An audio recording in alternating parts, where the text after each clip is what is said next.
Assalamualaikum warahmatullahi wabarakatuh.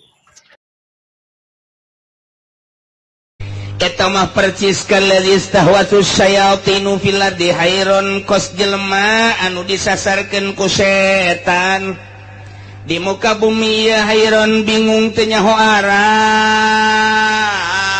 jelema anu kasarung jelema anu kasasar jelema aya di tengah-tengah leuweung jelema aya di tengah-tengah huma di tengah-tengah daratan atawa di gurun nyana teh teu nyaho jalan mana kaler mana kidul mana wetan mana kulon ngaranna kapahung ka teh nu kos kitu teh mun cak bahasa urang mana ngaran katulimbeng Aisyah teh ieu kunaon kikieun bae ieu lalakon hirup aing mah sakadar nuduhkeun bae ulah sok judi bae sia nu judi pertama motor beak judi kedua kali mobil ku sia digadekeun judi katilu kali ieu imah sertifikatna geus digadekeun geus bebeakan pan sia ieu aing mah ngabejana ulah sok judi ieu sia lamun sakali di judi eleh mana nu digadekeun pamajikan emang pamajikan nu sia nu bapana bego sia mangan hak pake doang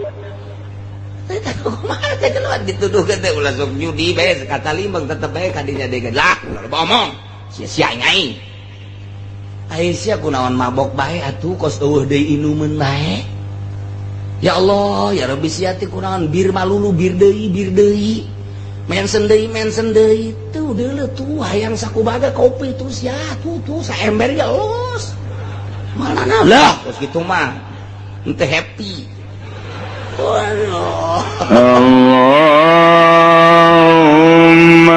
sholli ala sayyidina Muhammad wa ala ali sayyidina Muhammad mualaya anu ngaliwihan ti Sidina Abu Bakar Siddiq radhiyallahu anhu lantarannya nama geus teu hitung-hitungan pokona mah anu timbul ti Kangjeng Nabi mah ambos percaya teu make hitung-hitungan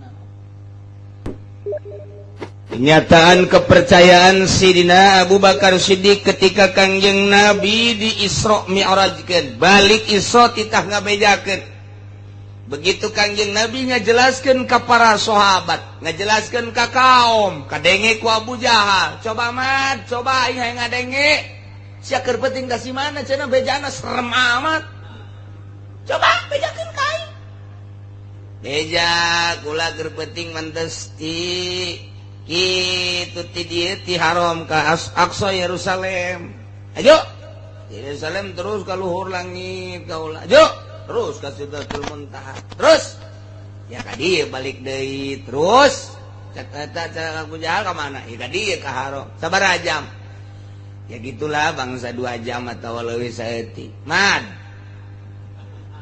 Aisyah edan teh sok kaju leuwih kitu kamari mah sia kamari aing masih keneh rada endek percaya tapi ku ari mah asal leuwih amat ye aing teh leuwih kolot tibatan sia eta ka Aqsa teh ka ditu ka Yerusalem lain lalakon sakeuna ga sia sok nanaonan mad teu beres ya mah dia iya tuh pokoknya mah kitu bae kula coba tanda naon tanda ugu hayang nanaon sakang coba ayeuna mah lawang masih dilakso kos kumaha Kangjeng Nabi rada ngagibeg sakeuna wah lawang breh ku Gusti Allah dibukakeun aya pasti dilakso oh lawangna nu hareup kieu nu belah kigir kieu nu belah kigir itu kitu coba lawang aya sabaraha dihitung ku Kangjeng Nabi 1 2 3 sekian lawangna tihangna dihitung sekian hareupna aya naon sia eta nya nama nya cek cenah eta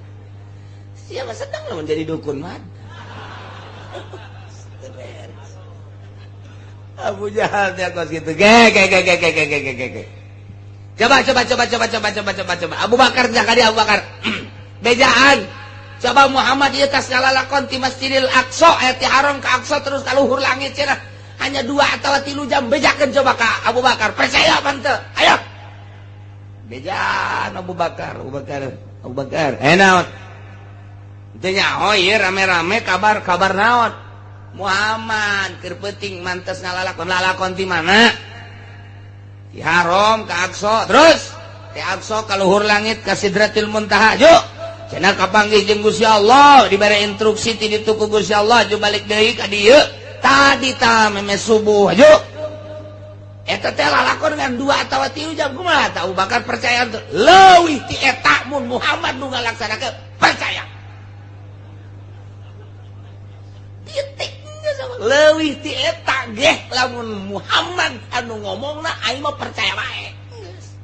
Lamun saya Muhammad ge heula ieu. Tah eta teh kan pohara geus sebentak eta lah gelar siddiq. Geus teu make tawar-tawar deui. Masyaallah. Urang mah kuari magi geus contoh Abu Bakar, contoh Sina Umar, contoh Sina Utsman, contoh Sidina Ali, contoh para wali, ulama dek ngomongkeun hukum masih ngagigeg keneh bae. Geus loba contoh-contoh. Dongeng Kangjeng Nabi urang tetep masih ngagigeg keneh bae. Masih hayang keneh bae. Dikurangan teh hayang keneh bae. Mun kieu mah nyatanya bener tah teu sia teh kredit bisa diharamkeun nya. Aing aja teu arti. Masih kena caritakeun kredit haram can kahartikeun patogeun habak mongkos. Togeun teh mongkos kitu. Ya Allah, eta teh Quran, eta teh ucapan Kangjeng di kabelah dieuna. Atuh kadanan teh Sina Abu Bakar mah. Atuh urang merenung-merenung heulana aju jelaskeun. Abu Bakar mah geus can kaharti cara. Lamun Muhammad nu ngomongna leuwih ti eta percaya aing mah. Titik. Pangetan geus anggeus-angeusan. Tuh begitu Sayyidina Abu Bakar Siddiq terus imanna mantep jasa nuturkeun Kangjeng Nabi. Di antarana putra nama nu ngaran Abdurrahman. Nah, masih keneh kafir. Nu ngaran Abdurrahman masih keneh kafir. Cek anakna bah. Asana abah haju lain deui ku ari. Nutur-nutur Muhammad ibadah kana teu kadeuleu. Urang ibadah anu kadeuleu ge kos kieu komo anu teu kadeuleu.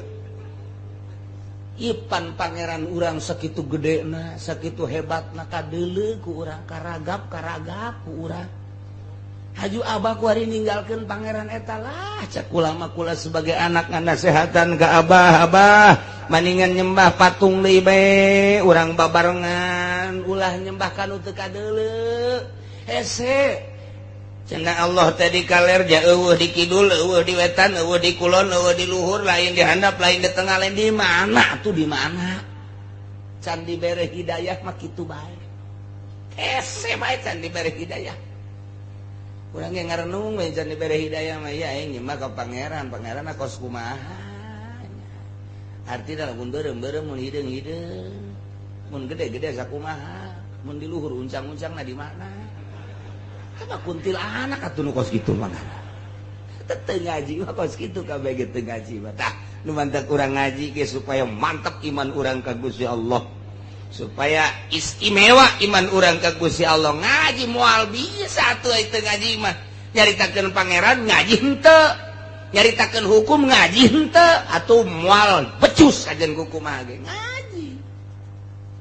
Seminggu sekali ngaji neangan tempat anu sikluk bari ngarokok di dinya ngopi memehna ngadahar uduk heula can balik geus pesen sate nah di dinya geus tenang begitu der ngaji reup nginaheun jasa beres amin kakak arakudang bebeja kanya kanu di imah ngaji nikmat jasa oreganan kerek. Tah, si Abdurrahman kitu bah, urang mendingan nyembah patung bae lah tos kitu. Eta Sayyidina Abu Bakar Siddiq teh ngahulang bae. Boga anak teh can nuturkeun horenganan. Akhirna turunlah ayat ieu ti Gusti Allah merenungna Sayyidina Abu Bakar Siddiq hayang ngajawab kanu jadi anak torojol malaikat Jibril mawa ayat nyampaikan ka Kangjeng Nabi urang Kangjeng Nabi Muhammad sallallahu alaihi wasallam lantaran Sidina Abu Bakar Siddiq unjukan ka Kangjeng Nabi kaulama luar biasa iman ka Gusti Allah geus teu bisa be diganggu gugat tapi anak mah ya Rasulullah nu ngaran Abdurrahman kitu tah ajakanana tarajal malaikat Jibril mawa ayat ieu qul anad'u min dunillahi ma la yanfa'una wa la yadurruna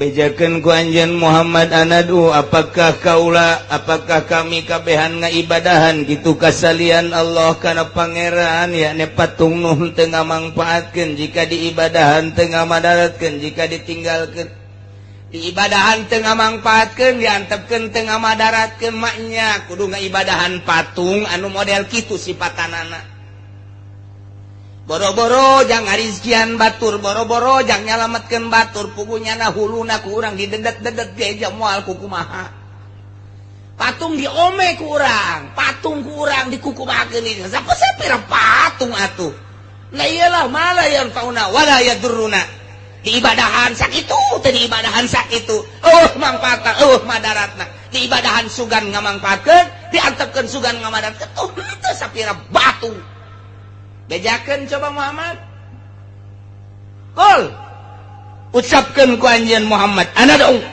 apakah kami kabehan ngaibadahan salian Allah bentukna patung nu teu ngamangpaatkeun jeung teu ngamadaratkeun wanuradu jeung apakah urang kabehan teh kitu dibalikeun deui ka tukang ka masa-masa jahiliyah dibalikeun ka musyrikin deui nu kuari geus urang boga petunjuk ti Gusti Allah ba'da iz hadanallah sabada Allah geus tuduhkeun ka urang kana Islam kuari kudu balik deui ka ditu bejakeun manya kudu kos kitu ulah artina mah inkari eta mah percis kalladzi istahwatu syayatinu fil ardi hairun kos jelema anu disasarkeun ku setan di muka bumi ieu hairun bingung teu nyaho arah jelema anu kasarung jelema anu kasasar jelema aya di tengah-tengah leuweung jelema aya di tengah-tengah huma di tengah-tengah daratan atawa di gurun nyana teh nyaho jalan mana kaler mana kidul mana wetan mana kulon ngaranna kapahung teh nu kos kitu teh mun cak bahasa urang mana merah katulimbeng percis kos lalaki boga pamajikan hiji katulimbeng teh ngaranna sebab kadinya deui tulimbeng tah bujeu geus lalaki teh nyandung katulimbeng aduh teu nyaho jalan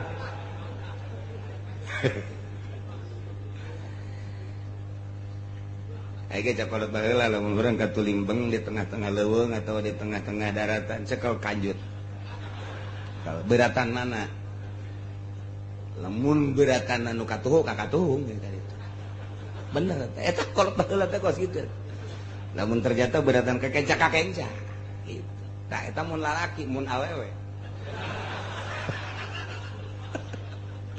Kabeneran ieu teh anu katulimbengna awewe. Atau baris awewe nah iya kumaha tatap gedean numal belah mana Masya Allah jelema kasarung jelema katulimbeng jelema disasarkeun ku setan teu nyaho arah tah lamun jelema balik deui cek Sidina Abu Bakar Siddiq bahaya ieu kudu ngaibadahan ka patung bahaya kudu balik deui ka alam-alam musyrikin baheula ieu mah kos jelema anu dipapaesan ku setan anu dimodik ku setan anu kitu disasarkeun ku setan sehingga teu nyaho jalan bahaya padahal mamanehanana boga babaturan lahu asabu yadaunahu ilal huda boga babaturan anu dudukeun kana pituduhnya na ngaromong babaturan itina ye ka dieu ye jalan nu bener mah ka dieu ye jalan nu bener mah cek babaturan hei ulah ka dinya salah tama jalan nu bener mah ka dieu tetep dibere jalan nu bener embung bae Zaid Aisyah deka mana deka Serang ka Serang dek jalan ke mana tetep aing mah ka dieu mah karangkas ka dituda atuh ka Sukabumi ya ka Serang mah ye ka dieu tetep atawa jalan ka dieu mengkol kanan ka ditu salah tama mau datang ka Serang ieu mah ka ditu mah atuh karangkas betung ka ditu mah ye Aisyah kumaha tah mah aing bae pokona cak aing ka dieu ka Serang mah atuh datang ka hijrah ge moal datang bisa ka Lampung ge moal datang tama ka ditu ka dieu ka Sukabumi bener ka ditu ka Garut bisa ka ditu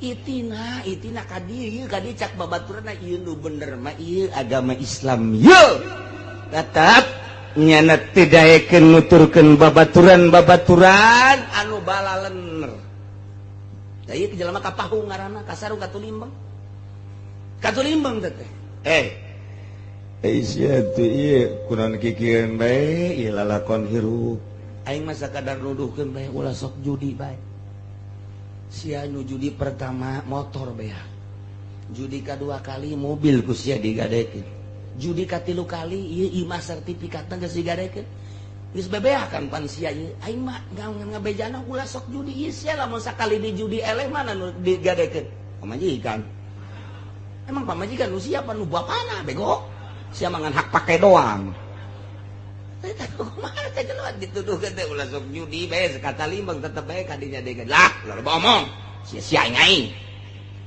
Aisyah kunaon mabok bae atuh kos eueuh deui inumeun bae ya Allah ya Rabbi sia teh kunaon bir malulu bir deui mensen deui tuh deuleu tuh hayang sakumaha kopi tuh sia tuh saember ya los manana lah kos kitu mah teu happy waduh masyaallah dituduhkeun eta mah haram tama minuman kos kitu mah geus paling kita ieu bae tuh Sprite atuh ieu bae ieu tah Fanta ai endek mah sia tah ulah make minuman kos lah tidak menghayal minuman kos kitu mah sayang aing dituduhkeun tah mah haram neraka galak geus neraka buah pamoyang sia bae teu bisa dituduhkeun tah eta ngaranna ka Pahung Katulimbang jelema Katulimbang dekawin ge sarua bae sia dekawin mana pemajikan sia cak bapana teh calon pemajikan itu bah masyaallah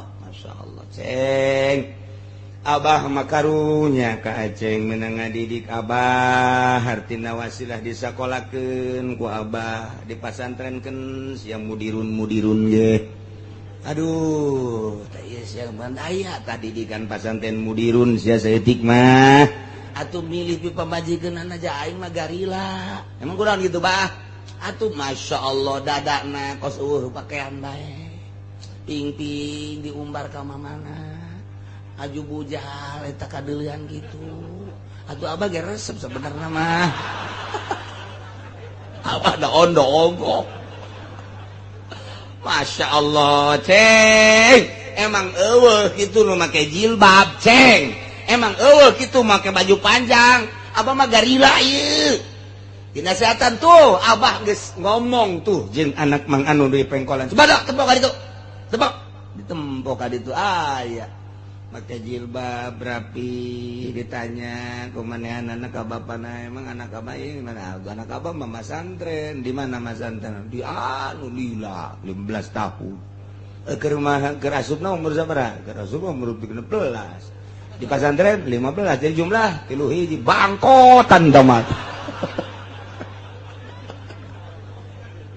aduh eta abah mah resep tah geus aya pendidikanna sia teu kudu hese engkena ngadidikna mandina geus bisa mandi head geus bisa mandi nipas geus bisa atuh kabelah dina salatna nya mah geus terbiasa maca Qur'anana rapi engke panjang sia keneh engke jangan ngadidik anak abah mah sakitu henteu bah geus bae pokona mah jakula nu neuk ngalakonan rumah tangga geus kumaha kula bae serahkeun ka kula abah nu ngabiayaan urusanna ka ditu kumaha kula pan bloon eta kos bener tah ngomong tugas abah mah ngabiayaan tetek geus kadituna kumaha kula jiblon meureun digantung sia ku aing kumaha nya bae eta ngaranna katulimbeng budak teu ngadenge nasihat kolot katulimbeng nasihatan deui ku bapana cak aing sia kudu kaditu ulah kadinya emang kunaon kitu bah eta mah cak aing leuwih berat sama bapak bloon jasa mah tadi nasihatan ku kolot mah masya Allah jang hirup sia-sia kene engke kaditu sia ngeunaheun kayak boga anak jangan didik anak kaditu na ngeunaheun kadanan ku nyeun pasantren mah atuh jang sia-sia pan ngeunaheun teh tetep katulimbeng budak ayeuna mah teu daekeun dikawinkeun kanu kitu sebab neuleuna hanya nu glamor doang wah anu berkilo-kilo sakitu doang geus kadituna dah kawin beres hayang kadinya bae mandi head can bisa mandi nipas teu bisa sholat maghrib 5 rakaat kira-kira sholat subuh 4 rakaat naon tuh kita hanya kumitohana neng emang sholat subuh na sabar rakaat 4 sholat subuh mah 2 rakaat 2 mah tong kos kitu membel cek nya teh kula mah geus diopatkeun bae lah padahal mikir bae aing si bener tas kan hese tah salat bae ge can bisa didikan makaning pamajikan mah hese dididikna ku pekes mana aya salaki bisa ngadidik salat ka pamajikan moal aya pang hese-hesena ngadidik pamajikan hese dikeun ka batur bae geus hese ngadidik pamajikan mah lamun pamajikan dididik ku salakina dijebian bae da lain kitu lain kitu ngalojongkeun tah mah kos kitu mah salaki mah ngadidik pamajikan bener ge geus salah bae hese bae kajen kuku mah ge pang hese-hesena muridna pamajikan eta ning bikin bae ka batur ajak ngaji bae habek lah hese teh kadenge ku sia kadenge tuh pas salakina hayang nyandung pas ngaji kiai ngabahas nyandung datang ka imah kadenge tah ku sia dah sekongkol tah mah kajen kuku mah ge pajar persekongkolan aduh masya Allah hese bae pamajikan teh hese bae masya Allah pokoknya ngadidik pamajikan hese bae guys lamun aya jelema bisa ngadidik pamajikan bo tama saluhureun wali teh mah hese pamajikan ya Allah tapi lalaunan ja makhluk Allah keneh pamajikan ge lalaunan ulah ku nafsu.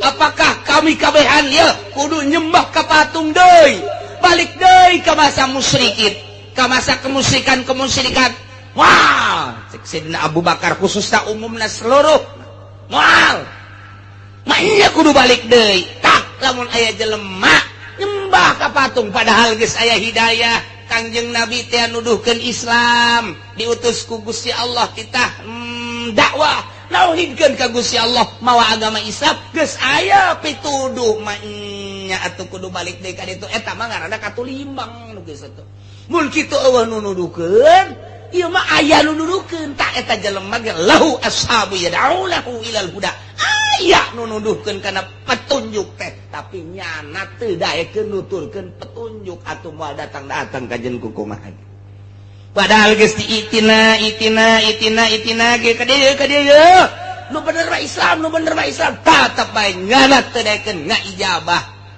moal beres babacaan bae ge kudu aya guruna fikih kudu aya guruna tauhid ge sakomo tama tauhid mah urang lamun ngaji tauhid atuh teu aya guruna bakal bahaya hese maca bae di buku bakal cilaka pan teu dijelaskeun tauhid makan kudu dijelaskeun Allah aya sifatna Allah teh wujud hartina aya kasipatan ku kidam kasipatan ku bako kasipatan ku mukhalafah lil hawadis contohan coba kieu contona ieu ayana Allah teh aya dada melanana cukup tah jang nandakeun ayana Allah aya dada melana mustahil Allah lantaran aya dada melanana mustahil aya dada melana nu ngadamelna tak kos kitu tah ngaji ngaranna ngaji tauhid tahap awal ieu naon ieu cai teh cai kan sumuhun sifatna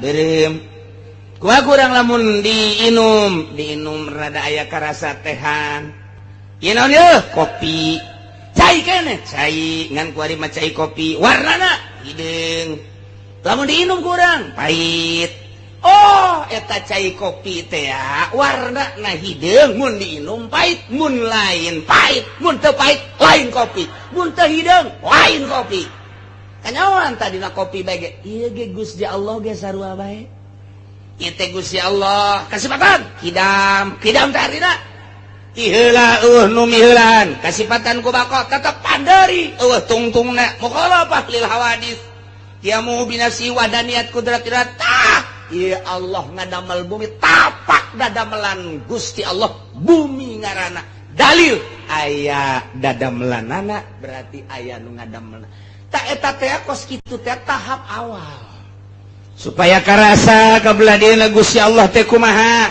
naik kurang tauhidna sok make tahapan kedua naik tauhidna make tahapan katilu puncakna make hikam tak kos kitu ngaji tauhid teh supaya urang karasa lantaran Kanjeng Nabi teh kan tilu dakwah teh hiji Islam dua iman nomor katilu ihsan iman geus jelas Islam kitabna geus jelas tumpuk ihsan ma anta budallah ka annaka tarah wa illam takun tarah ka annahu yarah berarti boga rasa dideleukeun tah supaya boga rasa di lain eta bae rasa dideleukeun rasa didengekeun rasa digerakkeun rasa diperhatikeun eta mah ngan sakadar contoh doang anta budallah ka annaka tarah wa illam takun tarah ka annahu yarah eta mah hiji ka ditu mah asa didengekeun asa dideleukeun asa diperhatikeun asa diintip bae ku Gusti Allah perasaan eta asa dirizkian ku Gusti Allah boga rasa eta letah ihsan ngaranna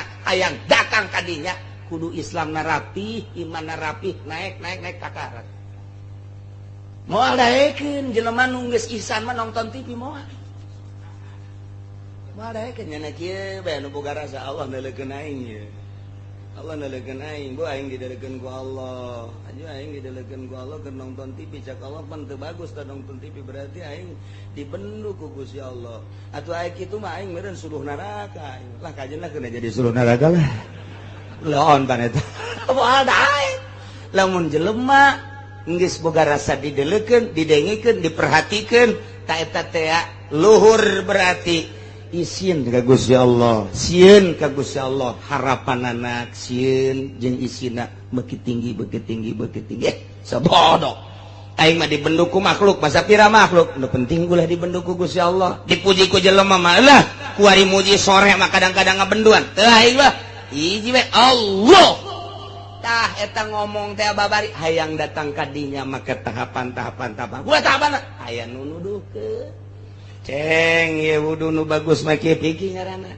ceng salat nu bagus mah kieu pikir ngaranna sok dek make riyad dek make takrib dek make fatul muin kuadituna make raudhah make tuhfah niayah silakan tah jang Islam kuari iman mulai tina iman urang lalagaan heula make lisan kabelah ditu nyentuh kabelah hatepan iman mah bagian akidah batin berarti terus ditungtun kudu aya guru kabelah ditu urang endek zikir kudu boga guruna guru nu mursyid sing hade kudu nu nyahoeun guruna teh kana tentang nafsu nu aya di awak urang abeh engke nafsu tah ieu nafsu napikeun tah ieu ayakeun salah lain sakadar zikir tah zikir na mah babari atuh asa derendeng zikir cauna gede panjang cauna saeutik pendek jelema susah zikirna 10 bae dinu sugih loba zikirna pendloon eta kos kitu nah lain zikir kos kituna tetapi ieu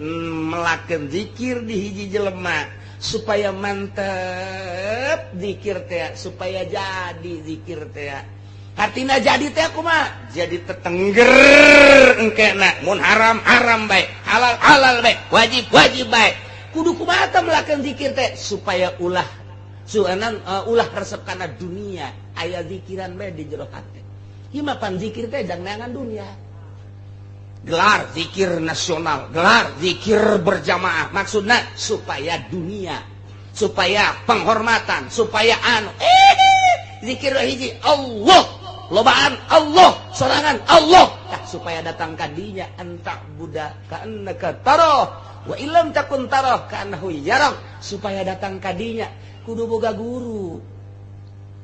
Daya nunuduhkeun. Nah iya kan jelema kapahung Jelma teh ieu teh katulimbang. lamun geus aya nu nuduhkeun embung dituduhkeun katulimbang berarti kuari katulimbang baheula katulimbang kuari ge katulimbang geus kuku aya kiai nu nuduhkeun nyana kiai katulimbang teh jelema teh katulimbang teh jelema teh ulang ridit dok ulang ridit wae teh ridit mah kuari mah katulimbang teh jelema ulah ada deposito sia teh mah aya anakan jati baheula ge duit mah tilok anakan nu anakan mah bebek sia kurang teh alah sarang esek kuari usaha mah katulimbang teh mah nu kos kitu ngaranna. Ulah mabok atuh haram, mabok we katulimbang teh geus aya pituduh tapi tetep bae nyana mung ngadengikeun pituduh mung nuturkeun pituduh. Ulah zina atuh tapi zina we katulimbang. Hei, para penguasa, ulah datang ke teu jujur jeung ada si jujur atuh sia tanggung jawab sia amanah sia tadi pundak sia.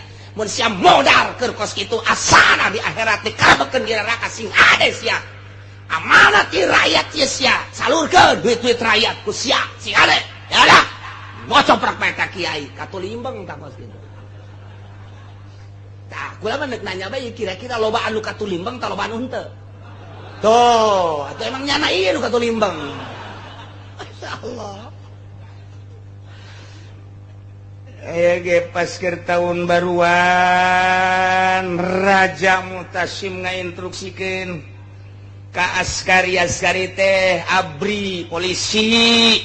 Hei abri, ada beberapa titik di negara kita yang sedang mengadakan hiburan. 1, titiknya belah sana. 2, sana. 3, sana. Dengan demikian, kerahkan semua prajurit supaya amankan di berbagai titik-titik hiburan. Silakan laksanakan. Siap dan Panglima mengatur strategi ke anak buahna supaya sana sekian personil, sana sekian personil, sana sekian personil. Hati-hati caranya, tak diberi untuk mengamankan negara. Berangkat. Panglima ngontrol. Tan Panglima mah teu nyahoan Medan. Atuh teh nyahoan Panglima mah di mana pasar Kemis teh nyahoan, di mana Cikupa teh nyahoan, ya Panglima mah di ditu bae di luhur. Tah mah biasa bae bangsa Kurawa. Prajurit teh handap, bos disebar supaya ulah uruhana. Panglima ngontrol, begitu ngontrol nyana teu nyaho di mana ieu nu sabenerna ngan aya bae sket didinya teh aya ta petunjuk jalan denah ka dieu oh iya hiji nu belah dieu. Kulantaran rasa ragu aya aki-aki didinya teh ditanya, "Ki, di mana tempat hiburan, Ki?" Tempat hiburan di mana ya, Ki? Ieu kan tahun baruan, Ki. Tempat hiburan mata pengkolan didinya aya imah aki belah hareupna didinya aya ngeplak eta tempat hiburan didinya. Ya terima kasih Ki. Ya. Begitu sesuai jeung pituduh aki-aki pengkolan aya imahnya na ka ditu bener aya nu ngeplak. Sial, kuburan ieu mah. Cak Panglima aing geus datang deui ka si Aki ngalojokeun aing teh nyaho aing Panglima meureunana. Datang deui ka dieu nya, Ki. Ulan. Tempat hiburan di mana? Kan tadi geus dituduhkeun cak anak. Pengkolan di dieu imah eta imah Aki, aya jalan ka belah dituna nu ngeplak eta tempat hiburan. Tama kuburan Ki. Eta. Tempat hiburan masa kuburan. Jakjana etalah tempat hiburan nu paling indah.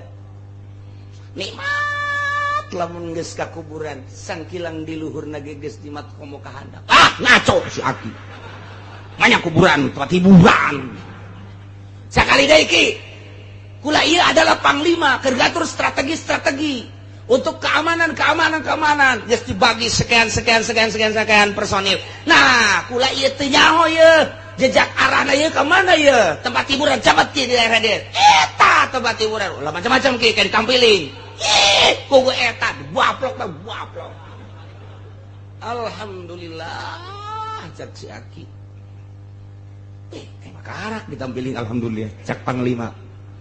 Kuat amat nih budel mah ya. Kencak warisnya. Tempat hiburan di mana? Eta di tiga.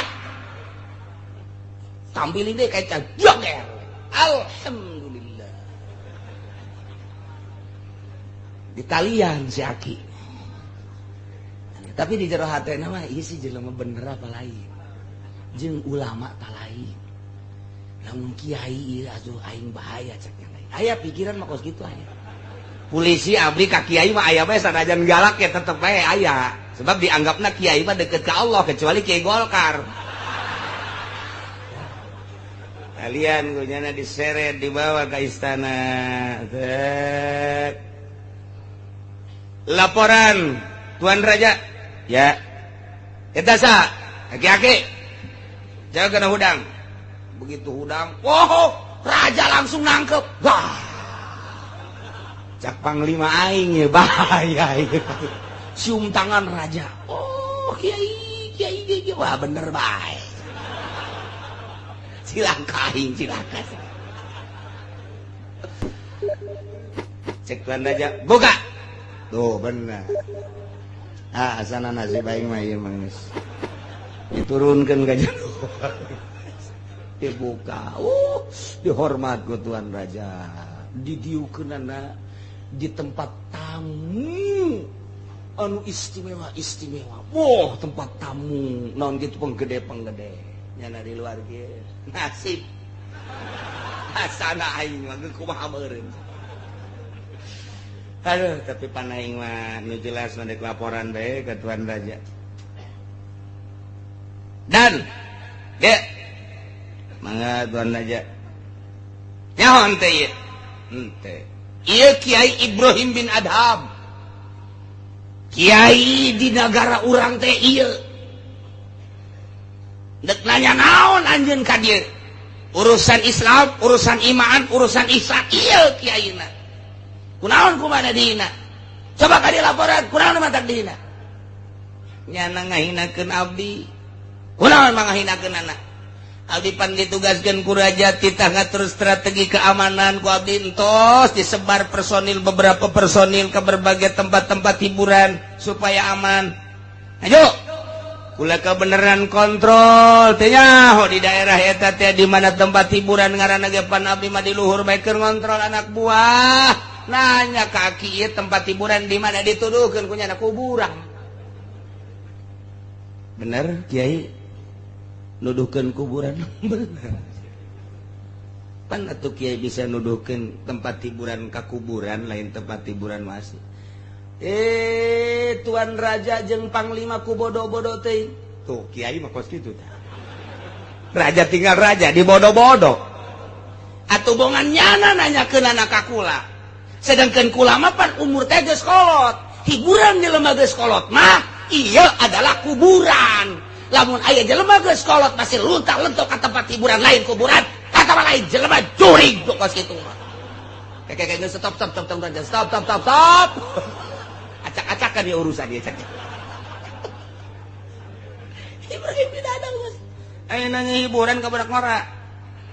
Kanu teu nyaho kaler kidul, jelema anu kasarung, jelema katulimbang tanyakeun. Lamun jelema nanya ka jelema nu teu katulimbang pasti nanyakeun tempat hiburan kuburan. Tah panglima ieu hiburanna geus kudu di kuburan.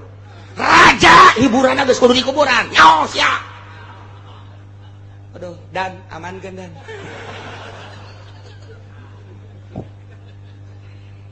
Tapi asup ka jero hate Tuan Raja. Oh, jadi jelema kolot bagus teu layak hiburan rarame.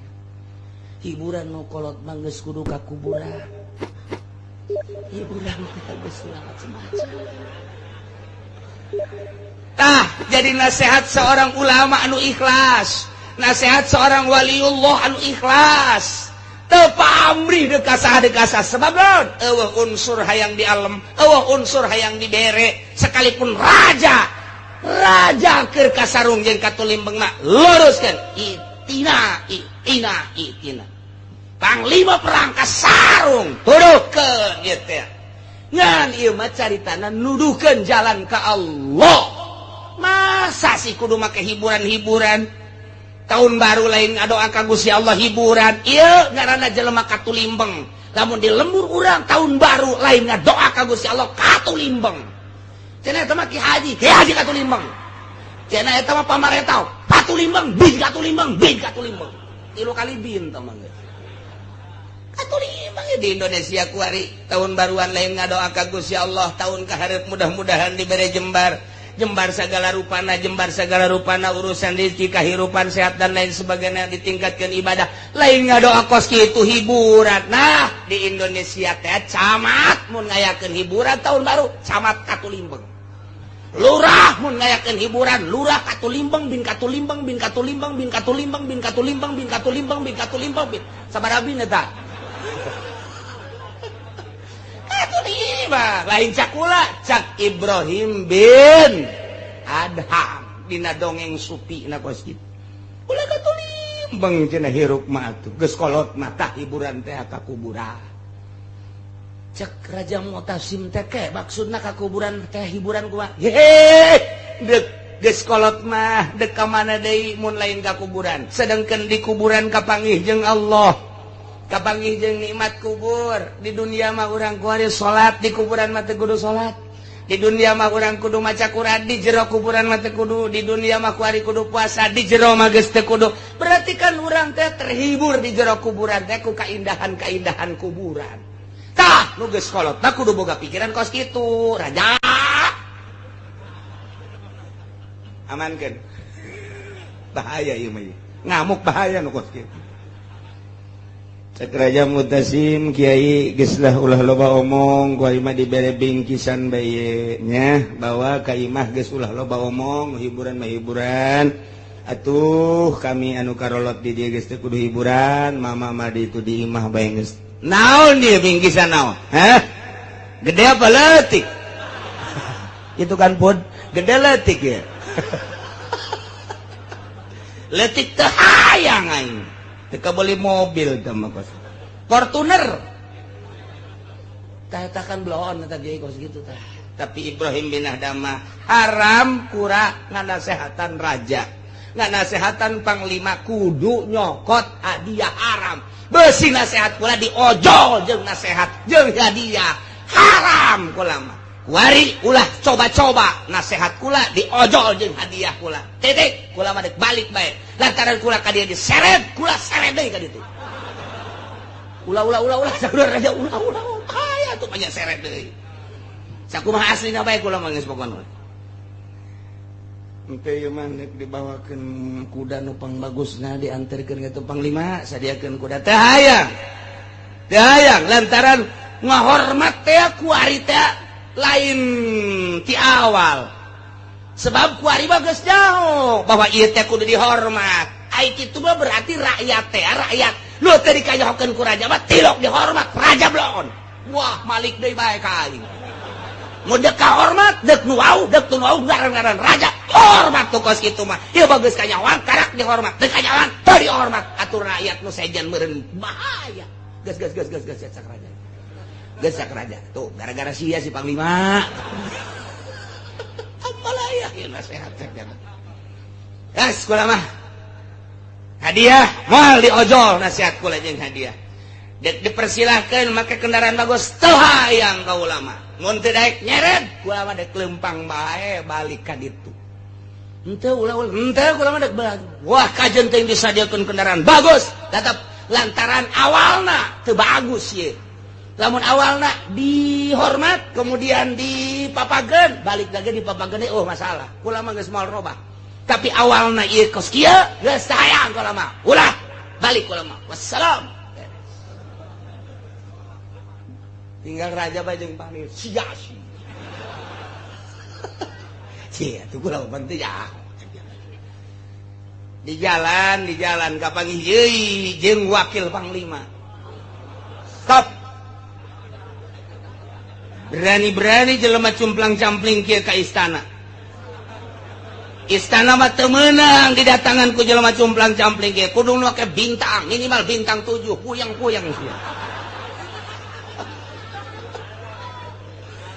nya nama cicing saya abdi abid hamba Allah yang ngaranan hamba Allah baik sakali deui awas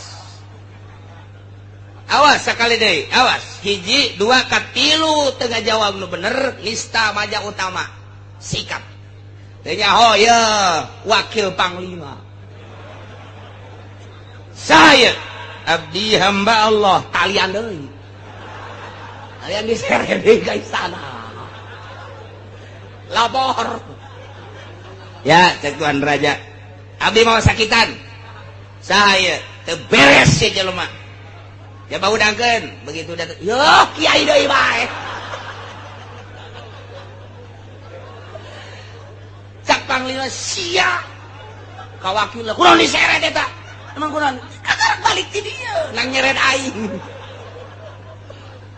aduh cek Tuan Raja ke aya perihal naon deui nangtung dio ke lapar coba lapar tah kunaon ieu mantak diseret abdi menghormati Tuan Raja jeung istana sebab ieu keluar ti istana teu layak jelema kos kieu pasti ieu jelema edan wah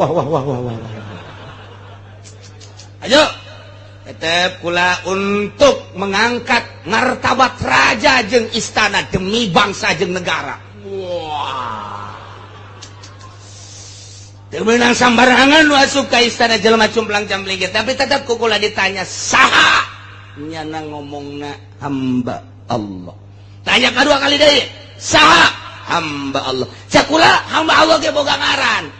Lamun teu ngabejakeun ngaran kukula diseret dibawa ka istana laporkeun ka Tuan Raja tetep caknyana hamba ieu kan merupakan penghinaan masa hamba Allah bae Kiai cek Tuan Raja kunaon atuh teu ngabejakeun ngaran kok hamba Allah bae eueuh deui nu pangmulyana cek Ibrahim bin Adam ieu adalah pengakuan hanya hamba Allah justru kula mun ditanya na lain ku macem panglima mun ditanya na lain ku raja mun ditanya na lain ku wakil panglima kula ngaku kula ngaran Ibrahim bin Adam komo ditanya ku murid kula komo ditanya ku rakyat mah ditanya ku sasak kula ngaku Ibrahim bin Adam nu matak teu ngaku kurang nyana ngomong kita tahu kamu cai ini wakil panglima sombong amat untuk menghilangkan kesombongan pasti cekula-kula diseret deh ke istana tah cek Ibrahim bin Adam raja ulah ngarasa jadi raja panglima ulah ngarasa jadi panglima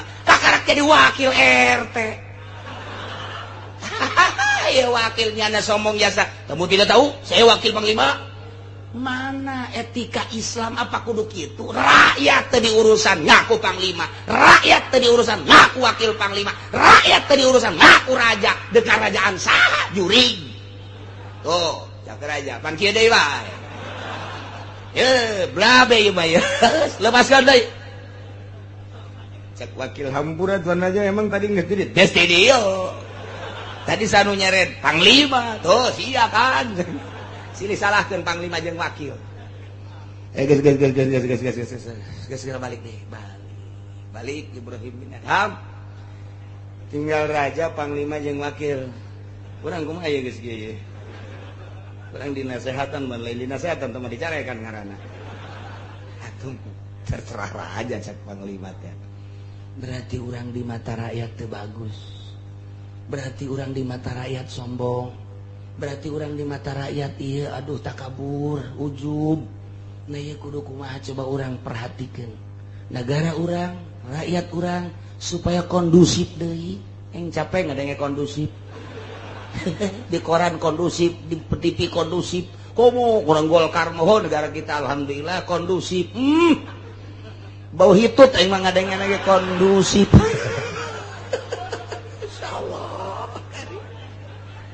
ayolah gara-gara tahun baru seperti eta instruksi Raja Mutasib wahai panglima wahai para penggawa tidak terkecuali hentikan semua itu naon hiburan ganti dengan zikir ganti dengan doa tidak terkecuali baik muslim maupun non muslim sebab negara orang negara Islam hentikan hiburan ganti doa bersama. Kakarak, rakyat luar biasa menyambut instruksi raja. Urang mah ulah jauh presiden, heulanan atuh bupati-bupati, jangan milih ente pan.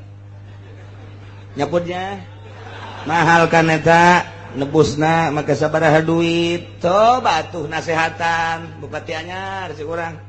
Coba kita doa bersama, hiburan hentikan. Tetek celi anjing datang gadaekeun.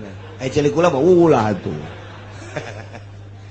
Jangan ente kan milih tah nasehatan atuh coba hentikan hiburan. Oh sekupna luhur teuing bupati mah camat bae coba nasehatan.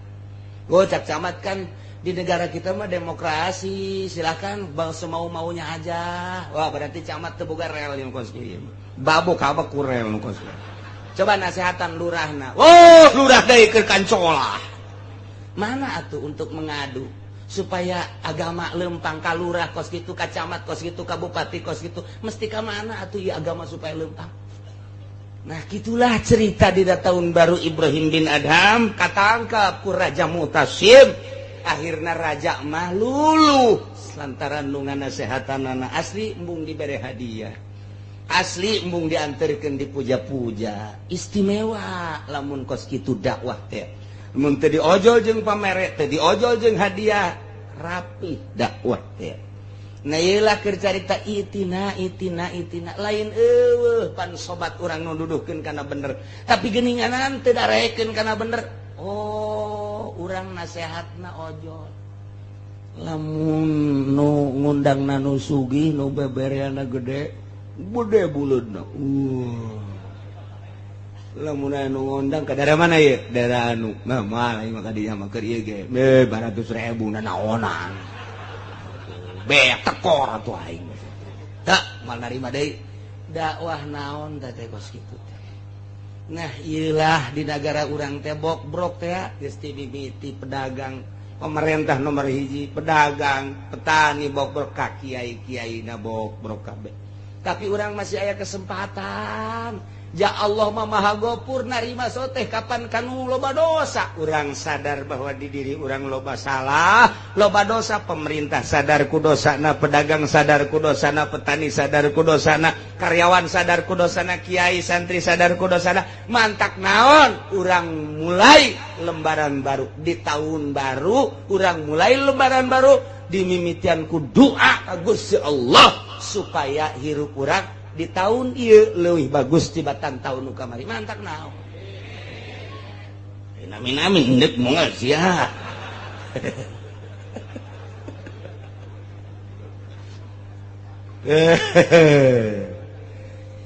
Walahu ashabu yad'unahu ilal hudatina itina cek babaturan ye ka dieu ye.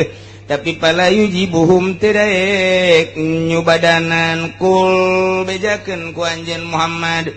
Inna hudallahi huwal huda. Sanyana pituduh Allah yani agama Islam eta la pituduh anu bener wa madahu dhalalun salian Islam masasar. Di zaman Kangjeng Nabi urang kuari Kangjeng Nabi Muhammad ieu adalah huda nu asli mah wal huda adalah agama Islam. Kristen dolal, Yahudi dolal, Protestan dolal, Katolik dolal, Konghucu dolal. Selain daripada Islam, Islam mah wal huda. Ialah Islam. Selain Islam dolal. Sasar, salah. Urang mah alhamdulillahirabbil alamin wa umirna linuslima lirabbil alamin. Jeung diparentah urang kabehan supaya urang nurut pasrah ka Allah sebagai pangeran alam kabeh. Bisa wa urang wa umirna diparentah urang sadaya ay aslimu sing narurut maraneh kabeh salaladar maraneh kabeh pasrah li rabbil alamin. Nomor kahiji nomor kadua wa nakimu supaya akur dimodif linuslima ay aslimu kahiji nomor kedua bi annaki musholah supaya ranjeun ngalaksanakeun salat wattaku jeung kudu sararieuna ranjeun kabeh ka Gusti Allah wa huwal ladzi ilaihi tusyarun. Gusti Allah teh nu bakal ngumpulkeun ka urang kabehan ke bakal digiring ka mahsyar tempat kumpul dihijikeun maksudna lil hisab rek dihisab. Kirang bakal ditanya umur sabaraha urang dipake naon eta umur salira di dunia urang boga harta dikamanakeun eta harta urang salira di dunia nyokotna ngalana ngahasilkeun meunang ti mana digunakeun ka mana nu boga ilmu bakal dihisab ilmuna sia dibere ilmu digunakeun ka mana eta ilmuna dipake nuduhkeun ka aing apa dipake di dunia ieu lah nu bakal dihisab. Kabelah ditunang ke mata urang diperbandingkan ciri urang diperbandingkan antara bener jeung salahna sungut urang irung urang kabeh awak urang nah ieu bakal dihisab engke ialah wa ilaihi wa huwa alladzi ilaihi tusarun bakal digiringkeun dihijikeun dikumpulkeun ke jaga di mahsyar urang bakal neuleuh timbangan mizan ngaranna belah ditu bakal neuleuh jembatan shiratal mustaqim seuneu ngagedur-gedur belah ditu neraka ke aya surga nu bisa nyebrang di jembatan shiratal mustaqim berarti lulus ka surga nu teu bisa nyebrang ieu bakal sing jarungkel ka neraka setelah dihisab. masyaallah. Mudah-mudahan orang kabehan nu hadir di dia khususna umum mama dulur-dulur orang muslimin wal muslimat bapak orang aki orang keturunan orang anak-anak orang jeung tetangga orang mudah-mudahan dihampura sakabeh dosana ditenden dina tempat anu mulya ku Gusti Allah yakni ditempatkeun dina rahmat Allah Subhanahu wa taala di kuburanna lega jeung caang di akhiratna dihidikeun di bawah bendera Kangjeng Nabi urang Kangjeng Nabi Muhammad sallallahu alaihi wasallam wa huwa alladzi khalaqas samawati wallahu a'lam. Alhamdulillahirabbil alamin.